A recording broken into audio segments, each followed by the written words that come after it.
Hi Chelsea, this is going to be a short review on how to add blog posts. I do see that you already have a account on the website right here. If you do not have that login anymore, on the login page, which I will send you a link to, you just need to click this Lost Your Password link, and then you can enter your email address here, and it will send you a link to reset your password for the website. Once you have that and you are ready to start posting, you just come right here to Posts in the menu on the left-hand side. You can see these two sample posts that I added so that you can see what those look like. If you're ready to delete those, you can just hit trash on those. I'm going to use them right now for this training video so you can see where things go. So let's go ahead and click into this first one right here. You can see that we have a field here for the title. That's what's going to show up here. Is it this one? Yes, number 1. So it's going to show up here. And then also once somebody goes to read the post, it's going to show up here. So that one field takes care of both of those items. This field down below here is where the text for the post goes.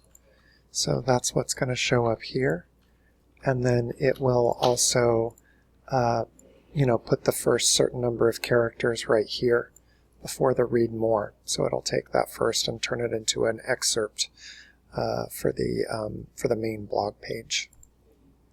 The only other thing that you need to add is an image. Right down here is where you add that. So if this were a brand new one, that would be blank, and you would just come right here and say Set Featured Image. And you can either use one from the image library, or if you wanted to upload a new one, you'd come right here to Upload Files. You'd click on the Select Files button, and then much like attaching an image to an email, you would just browse to whatever image it is that you want, select it, and then you would hit Add, and that will add it to the this featured image area right here. If it's already in the library, we can just select that again.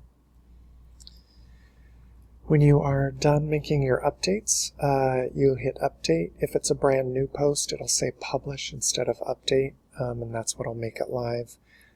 You can always save these as a draft, like that, and hit Update, and that way you can save your work, but it won't show live on the website. The only difference from these instructions from when you're adding a new one, when I started out here, we clicked into one of these existing posts, is you'd come right up here and click Add Post, and in that case you'd be starting with a blank field for all of these items.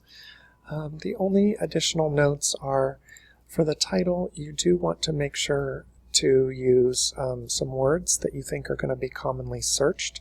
So this is how this blog tool works for SEO for you. So if you're talking about spring maintenance or top 5 reasons to pick, Daikin as your ductless solution, stuff like that, you want to get any of those keywords in there, whether it's a product category, whether that's, geolocation, if you're trying to focus in on the Vancouver area, whatever that might be, make sure that you're getting those words in this title right up here. And then down here in this SEO area, you want to put in a meta description. The simplest way to do that might be to go to an AI tool like ChatGPT, like I've got here, and to simply just give it a clear and direct prompt for what it is that you're looking for. So you can see here, I've written a prompt here. I've just created a blog on my HVAC website for the top 5 reasons. Obviously this would be whatever it is that you've written. And then include the link to that post that you just created, and then ask it to write a meta description. In this case, it's not going to really come up with anything because I've plugged a bunch of Latin in there, but it should just take a minute, and then it will spit out a possible meta description for you, and you can paste it right in here. This is kind of important. Again, the blog is what's going to help you show up in various searches. So rather than competing for all of the most generic searches like HVAC service, you're going to show up for somebody who's looking for something more targeted. So if you have a post on here, again, about maintenance for your gas furnace or whatever it might be that you're blogging about, you're going to be way more likely to capture that in a search result and to rank highly for that.